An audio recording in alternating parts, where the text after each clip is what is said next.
Hello friends, welcome to the channel, Audiobook Lovers. Rich Dad Poor Dad, Chapter 7, Overcoming Obstacles. The primary difference between a rich person and a poor person is how they manage fear. Once people have studied and become financially literate, they may still face roadblocks to becoming financially independent. There are 5 main reasons why financially literate people may still not develop abundant asset columns that could produce a large cash flow. The 5 reasons are: 1. Fear.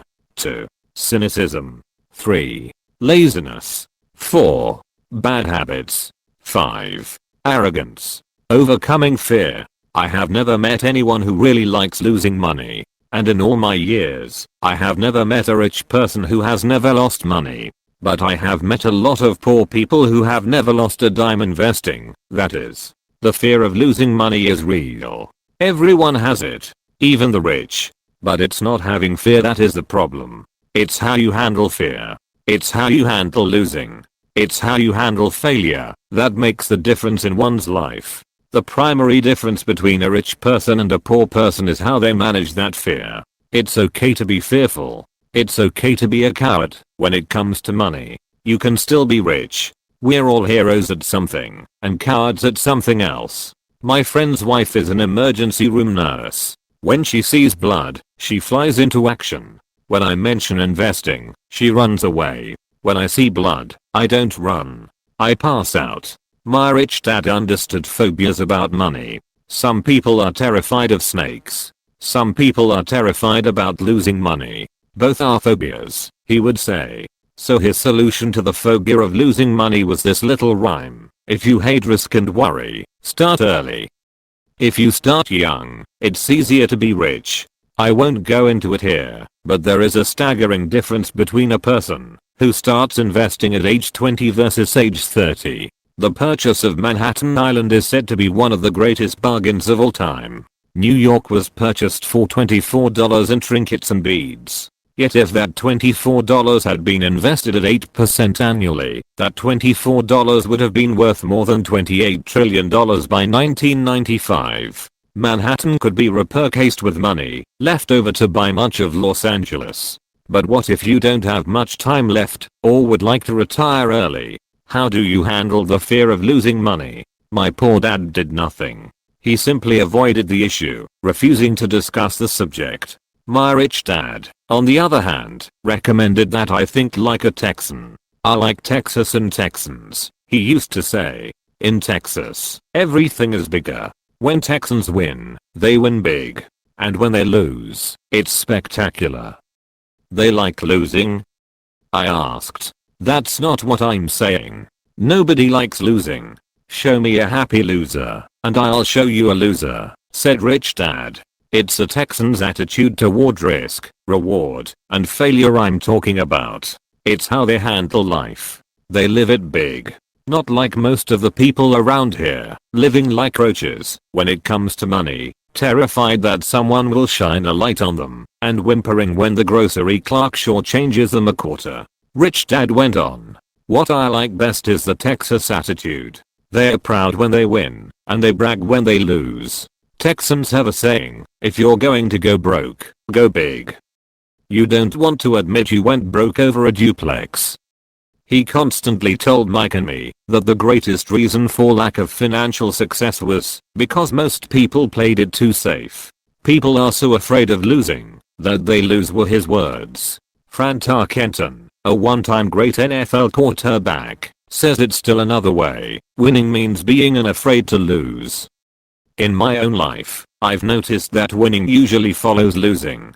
Before I finally learned to ride a bike, I first fell down many times. I've never met a golfer who has never lost a golf ball. I've never met people who have fallen in love who have never had their heart broken.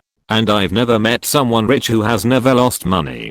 So for most people, the reason they don't win financially is because the pain of losing money is far greater than the joy of being rich. Another saying in Texas is, everyone wants to go to heaven, but no one wants to die. Most people dream of being rich, but are terrified of losing money, so they never get to heaven. Rich Dad used to tell Mike and me stories about his trips to Texas. If you really want to learn the attitude of how to handle risk, losing, and failure, go to San Antonio and visit the Alamo. The Alamo is a great story of brave people who chose to fight, knowing there was no hope of success. They chose to die instead of surrendering. It's an inspiring story worthy of study. Nonetheless, it's still a tragic military defeat. They got their butts kicked. So how do Texans handle failure? They still shout, "Remember the Alamo." Mike and I heard this story a lot. He always told us this story when he was about to go into a big deal, and he was nervous. After he had done all his due diligence, and it was time to put up or shut up, he told us this story. Every time he was afraid of making a mistake or losing money, he told us this story. It gave him strength, for it reminded him that he could always turn a financial loss into a financial win. Rich Dad knew that failure would only make him stronger and smarter.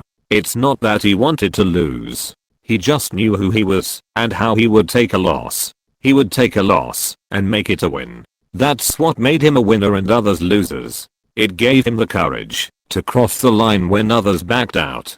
That's why I like Texans so much, he would say. They took a great failure and turned it into inspiration as well, a tourist destination that makes them millions. But probably his words that mean the most to me today are these: Texans don't bury their failures. They get inspired by them. They take their failures and turn them into rallying cries. Failure inspires Texans to become winners. But that formula is not just the formula for Texans. It is the formula for all winners. I've said that falling off my bike was part of learning to ride. I remember falling off only made me more determined to learn to ride, not less. I also said that I have never met a golfer who has never lost a ball. For top professional golfers, losing a ball or a tournament provides the inspiration to be better, to practice harder, to study more. That's what makes them better. For winners, losing inspires them. For losers, losing defeats them. I like to quote John D. Rockefeller, who said, "I always tried to turn every disaster into an opportunity." And being Japanese American, I can say this. Many people say that Pearl Harbor was an American mistake. I say it was a Japanese mistake. From the movie, Tora, Tora, Tora, a somber Japanese admiral says to his cheering subordinates, "I'm afraid we have awakened a sleeping giant." Remember, Pearl Harbor became a rallying cry. It turned one of America's greatest losses into the reason to win.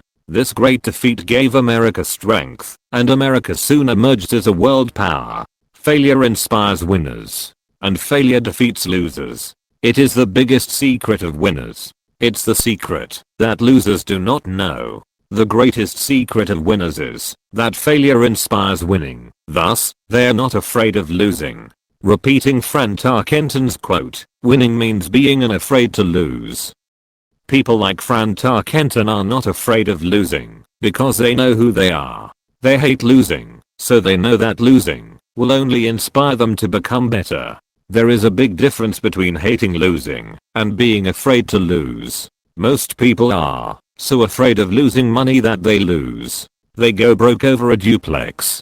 Financially, they play life too safe and too small. They buy big houses and big cars, but not big investments.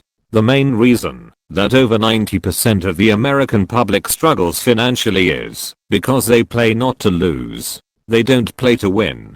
They go to their financial planners or accountants or stockbrokers and buy a balanced portfolio. Most have lots of cash in CDs, low yield bonds, mutual funds that can be traded within a mutual fund family, and a few individual stocks. It is a safe and sensible portfolio. But it is not a winning portfolio. It is a portfolio of someone playing not to lose. Don't get me wrong. It's probably a better portfolio than more than 70% of the population has, and that's frightening. It's a great portfolio for someone who loves safety. But playing it safe and balanced on your investment portfolio is not the way successful investors play the game. If you have little money and you want to be rich, you must first be focused, not balanced. If you look at any successful person, at the start they were not balanced. Balanced people go nowhere. They stay in one spot. To make progress, you must first go unbalanced. Just look at how you make progress walking. Thomas Edison was not balanced. He was focused. Bill Gates was not balanced. He was focused. Donald Trump is focused. George Soros is focused. George Patton did not take his tanks wide. He focused them and blew through the weak spots in the German line. The French went wide with the Maginot Line, and you know what happened to them. If you have any desire to be rich, you must focus. Do not do what poor and middle class people do. Put their few eggs in many baskets. Put a lot of your eggs in a few baskets and focus. Follow one course until successful. If you hate losing, play it safe. If losing makes you weak, play it safe. Go with balanced investments. If you're over 25 years old and are terrified of taking risks, don't change. Play it safe, but start early. Start accumulating your nest egg early, because it will take time. But if you have dreams of freedom, of getting out of the rat race, the first question to ask yourself is, how do I respond to failure? If failure inspires you to win, maybe you should go for it, but only maybe. If failure makes you weak or causes you to throw temper tantrums like spoiled brats who call attorneys to file lawsuits every time something doesn't go their way, then play it safe. Keep your daytime job, or buy bonds or mutual funds. But remember, there is risk in those financial instruments also, even though they may appear safe. I say all this, mentioning Texas and Fran Tarkenton, because stacking the asset column is easy. It's really a low aptitude game. It doesn't take much education. 5th grade math will do. But building your asset column is a game in which attitude plays a major role. It takes guts, patience, and a great attitude toward failure. Losers avoid failing, and failure turns losers into winners. Just remember the Alamo. Overcoming cynicism. The sky is falling. The sky is falling. Most of us know the story of Chicken Little, who ran around warning the barnyard of impending doom. We all know people who are that way. There's a Chicken Little inside each of us. As I stated earlier, the cynic is really a little chicken. We all get a little chicken when fear and doubt cloud our thoughts. All of us have doubts. I'm not smart. I'm not good enough. So and so is better than me. Our doubts often paralyze us. We play the what if game. What if the economy crashes right after I invest? What if I lose control and I can't pay the money back? What if things don't go as I planned? Or we have friends or loved ones who will remind us of our shortcomings. They often say, "What makes you think you can do that? If it's such a good idea, how come someone else hasn't done it?" That will never work. You don't know what you're talking about. These words of doubt often get so loud that we fail to act. A horrible feeling built in our stomach. Sometimes we can't sleep. We fail to move forward. So we stay with what is safe, and opportunities pass us by. We watch life passing by as we sit immobilized with a cold knot in our body. We have all felt this at one time in our lives, some more than others. Peter Lynch of Fidelity Magellan Mutual Fund fame refers to warnings about the sky falling as noise, and we all hear it. Noise is either created inside our heads, or comes from outside, often from friends, family, co-workers, and the media. Lynch recalls the time during the 1950s when the threat of nuclear war was so prevalent in the news that people began building fallout shelters and storing food and water. If they had invested that money wisely in the market, instead of building a fallout shelter, they'd probably be financially independent today. When violence breaks out in a city, gun sales go up all over the country. A person dies from rare hamburger meat in the state of Washington, and the Arizona Health Department orders restaurants to have all beef cooked well done. A drug company runs a TV commercial in February showing people catching the flu. Colds go up as well as sales of cold medicine. Most people are poor because, when it comes to investing, the world is filled with Chicken Littles running around yelling, "The sky is falling. The sky is falling." And Chicken Littles are effective, because every one of us is a little chicken. It often takes great courage to not let rumors and talk of doom and gloom affect your doubts and fears. But a savvy investor knows that the seemingly worst of times is actually the best of times to make money. When everyone else is too afraid to act, they pull the trigger and are rewarded. Some time ago, a friend named Richard came from Boston to visit Kim and me in Phoenix. He was impressed with what we had done through stocks and real estate. The Phoenix real estate prices were depressed. We spent 2 days showing him what we thought were excellent opportunities for cash flow and capital appreciation. Kim and I are not real estate agents. We are strictly investors. After identifying a unit in a resort community, we called an agent who sold it to him that afternoon. The price was a mere $42,000 for a 2-bedroom townhome. Similar units were going for $65,000. He had found a bargain. Excited, he bought it and returned to Boston. 2 weeks later, the agent called to say that our friend had backed out. I called immediately to find out why. All he said was that he talked to his neighbor, and his neighbor told him it was a bad deal. He was paying too much. I asked Richard if his neighbor was an investor. Richard said he was not. When I asked why he listened to him, Richard got defensive and simply said he wanted to keep looking. The real estate market in Phoenix turned, and a few years later, that little unit was renting for $1,000 a month, $2,500 in the peak winter months. The unit was worth $95,000. All Richard had to put down was $5,000 and he would have had us started getting out of the rat race. Today, he still has done nothing.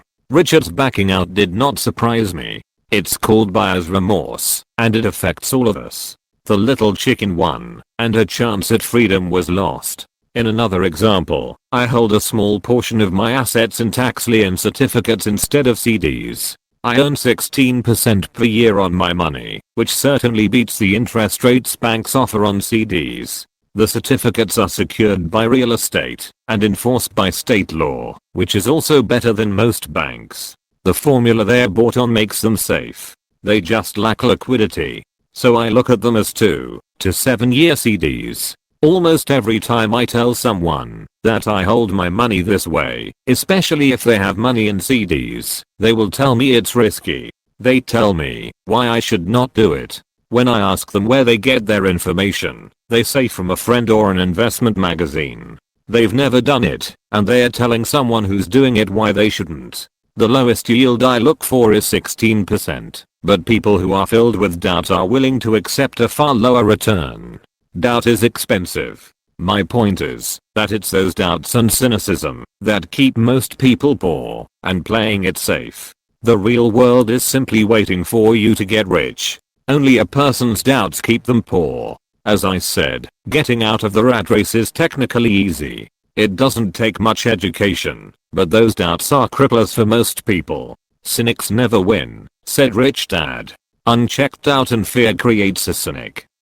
Cynics criticize, and winners analyze, was another of his favorite sayings. Rich Dad explained that criticism blinded, while analysis opened eyes. Analysis allowed winners to see that critics were blind, and to see opportunities that everyone else missed. And finding what people miss is key to any success. Real estate is a powerful investment tool for anyone seeking financial independence or freedom. It is a unique investment tool. Yet every time I mention real estate as a vehicle, I often hear, "I don't want to fix toilets."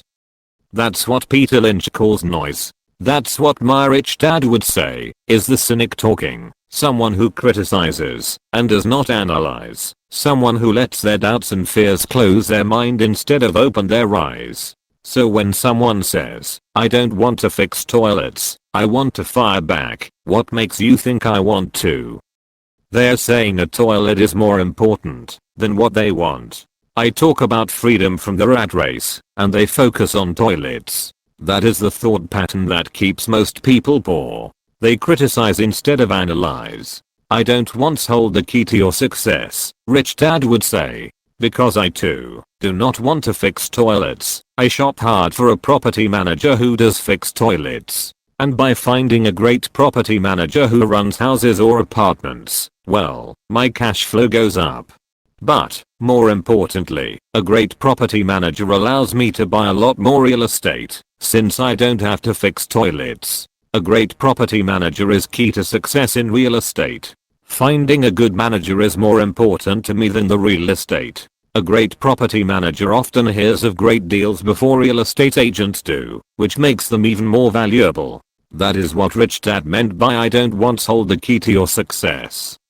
Because I do not want to fix toilets either, I figured out how to buy more real estate and expedite my getting out of the rat race. The people who continue to say I don't want to fix toilets often deny themselves the use of this powerful investment vehicle. Toilets are more important than their freedom. In the stock market, I often hear people say, I don't want to lose money. Well, what makes them think I or anyone else likes losing money? They don't make money because they choose to not lose money. Instead of analyzing, they close their minds to another powerful investment vehicle, the stock market. I was riding with a friend past our neighborhood gas station. He looked up and saw that the price of gas was going up, and thus the price of oil. My friend is a worrywart or a chicken little. To him, the sky is always going to fall, and it usually does, on him. When we got home, he showed me all the stats as to why the price of oil was going to go up over the next few years, statistics I had never seen before, even though I already owned substantial shares of an existing oil company. With that information, I immediately began looking for and found a new, undervalued oil company that was about to find some oil deposits. My broker was excited about this new company, and I bought 15,000 shares for 65 cents per share. 3 months later, this same friend and I drove by the same gas station, and sure enough, the price per gallon had gone up nearly 15%. Again, the chicken little worried and complained. I smiled because, a month earlier, that little oil company hit oil, and those 15,000 shares went up to more than $3 per share, since he had first given me the tip. And the price of gas will continue to go up, if what my friend says is true. If most people understood how a stop worked in stock market investing, there would be more people investing to win instead of investing not to lose. A stop is simply a computer command that sells your stock automatically if the price begins to drop, helping to minimize your losses and maximize some gains. It's a great tool for those who are terrified of losing. So whenever I hear people focusing on their I don't wants, rather than what they do want, I know the noise in their head must be loud. Chicken Little has taken over their brain and is yelling, the sky is falling, and toilets are breaking. So they avoid their don't wants, but they pay a huge price. They may never get what they want in life. Instead of analyzing, their inner Chicken Little closes their mind. Rich Dad gave me a way of looking at Chicken Little. Just do what Colonel Sanders did. At the age of 66, he lost his business and began to live on his social security check. It wasn't enough. He went around the country selling his recipe for fried chicken. He was turned down 1009 times before someone said yes. And he went on to become a multimillionaire at an age when most people are quitting. He was a brave and tenacious man, Rich Dad said of Holland Sanders. So when you're in doubt and feeling a little afraid, just do what Colonel Sanders did to his little chicken. He fried it. Overcoming laziness. Busy people are often the most lazy. We have all heard stories of a businessman who works hard to earn money. He works hard to be a good provider for his wife and children. He spends long hours at the office and brings work home on weekends. One day he comes home to an empty house. His wife has left with the kids. He knew he and his wife had problems, but rather than work to make the relationship strong, he stayed busy at work. Dismayed, his performance at work slips, and he loses his job. Today, I often meet people who are too busy to take care of their wealth. And there are people too busy to take care of their health. The cause is the same. They're busy, and they stay busy as a way of avoiding something they do not want to face. Nobody has to tell them. Deep down they know. In fact, if you remind them, they often respond with anger or irritation. If they aren't busy at work, or with the kids, they are often busy watching TV, fishing, playing golf, or shopping. Yet deep down they know they are avoiding something important. That's the most common form of laziness. Laziness by staying busy. So what is the cure for laziness? The answer is a little greed. For many of us, we were raised thinking of greed or desire as bad. Greedy people are bad people, my mom used to say. Yet we all have inside of us this yearning to have nice, new, or exciting things. So to keep that emotion of desire under control, often parents find ways of suppressing that desire with guilt. You only think about yourself. Don't you know you have brothers and sisters? Was one of my mom's favorites. You want me to buy you what? Was a favorite of my dad. Do you think we are made of money? Do you think money grows on trees? We are not rich people, you know.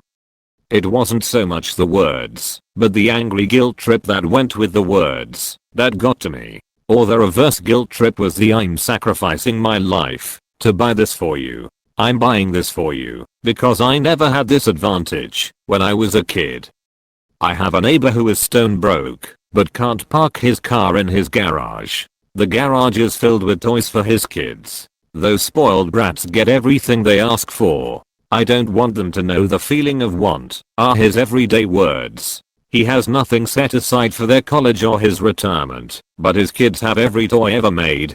He recently got a new credit card in the mail and took his kids to visit Las Vegas. I'm doing it for the kids, he said with great sacrifice. Rich Dad forbade the words, I can't afford it. In my real home, that's all I heard. Instead, Rich Dad required his children to say, how can I afford it? He believed that the words I can't afford it shut down your brain. It didn't have to think anymore. How can I afford it? Opened up the brain and forced it to think and search for answers. But most importantly, he felt the words, I can't afford it, were a lie. And the human spirit knows it. The human spirit is very, very powerful, he would say. It knows it can do anything. By having a lazy mind that says, I can't afford it, a war breaks out inside you. Your spirit is angry, and your lazy mind must defend its lie. The spirit is screaming, come on. Let's go to the gym and work out. And the lazy mind says, but I'm tired. I worked really hard today.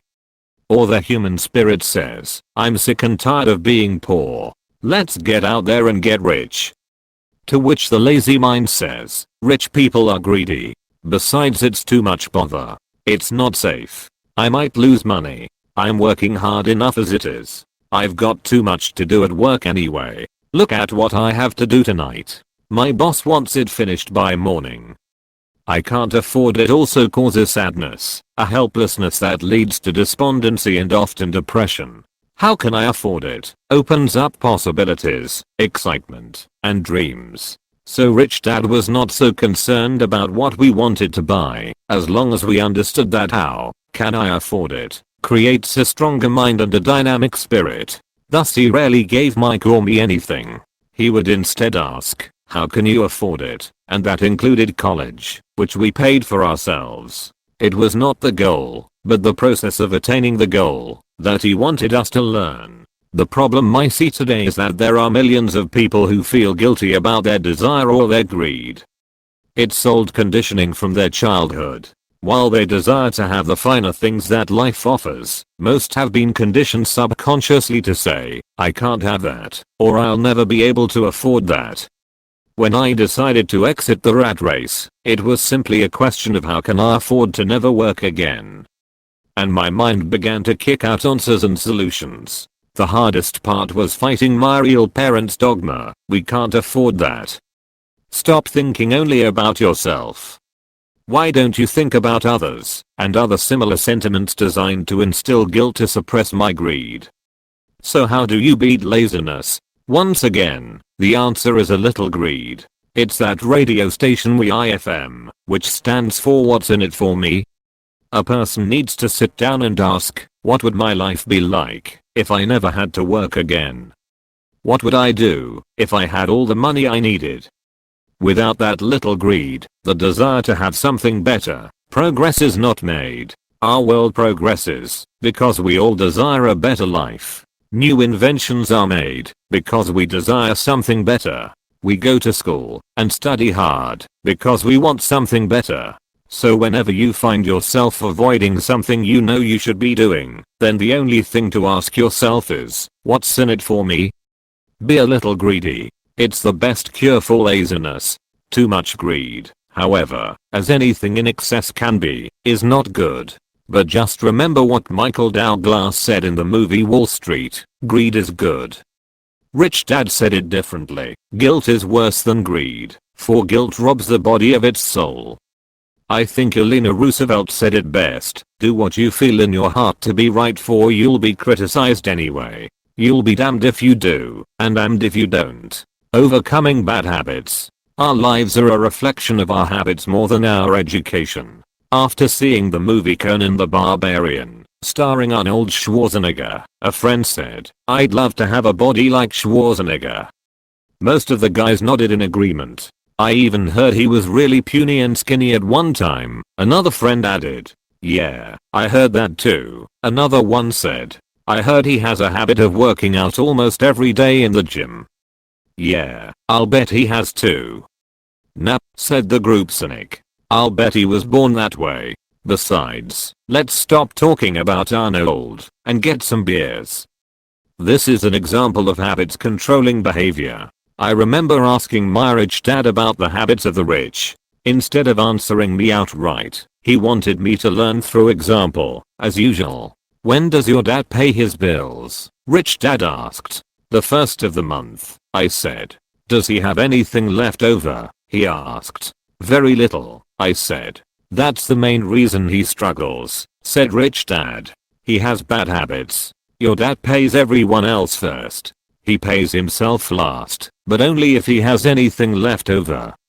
Which he usually doesn't, I said. But he has to pay his bills, doesn't he? You're saying he shouldn't pay his bills. Of course not, said Rich Dad. I firmly believe in paying my bills on time. I just pay myself first, before I pay even the government. But what happens if you don't have enough money? I asked. What do you do then? The same, said Rich Dad. I still pay myself first, even if I'm short of money. My asset column is far more important to me than the government.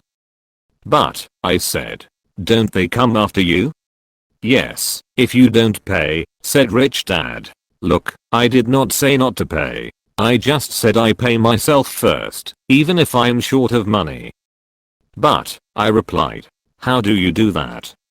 It's not how. The question is why? Rich Dad said. Okay, why? Motivation, said Rich Dad. Who do you think will complain louder if I don't pay them, me or my creditors? Your creditors will definitely scream louder than you, I said, responding to the obvious. You wouldn't say anything if you didn't pay yourself. So you see, after paying myself, the pressure to pay my taxes and the other creditors is so great that it forces me to seek other forms of income. The pressure to pay becomes my motivation. I've worked extra jobs, started other companies, traded in the stock market, anything just to make sure those guys don't start yelling at me. That pressure made me work harder, forced me to think, and all in all, made me smarter and more active when it comes to money. If I had paid myself last, I would have felt no pressure, but I'd be broke. So it is the fear of the government or other people you owe money to that motivates you? That's right, said Rich Dad. You see, government bill collectors are big bullies. So are bill collectors in general. Most people give in to these bullies. They pay them and never pay themselves. You know the story of the 98-pound weakling who gets sand kicked in his face? I nodded. I see that ad for weightlifting and bodybuilding lessons in the comic books all the time. Well, most people let the bullies kick sand in their faces. I decided to use the fear of the bully to make me stronger. Others get weaker. Forcing myself to think about how to make extra money is like going to the gym and working out with weights. The more I work my mental money muscles out, the stronger I get. Now I'm not afraid of those bullies. I liked what Rich Dad was saying. So if I pay myself first, I get financially stronger, mentally and fiscally. Rich Dad nodded. And if I pay myself last, or not at all, I get weaker. So people like bosses, managers, tax collectors, bill collectors, and landlords push me around all my life just because I don't have good money habits. Rich Dad nodded. Just like the 98-pound weakling. Overcoming arrogance. What I know makes me money. What I don't know loses me money. Every time I have been arrogant, I have lost money. Because when I'm arrogant, I truly believe that what I don't know is not important. Rich Dad would often tell me, I have found that many people use arrogance to try to hide their own ignorance. It often happens when I'm discussing financial statements with accountants or even other investors. They try to bluster their way through the discussion. It is clear to me that they don't know what they are talking about. They are not lying, but they are not telling the truth. There are many people in the world of money, finances, and investments who have absolutely no idea what they are talking about. Most people in the money industry are just spouting off sales pitches like used car salesmen. When you know you are ignorant in a subject, start educating yourself by finding an expert in the field or a book on the subject.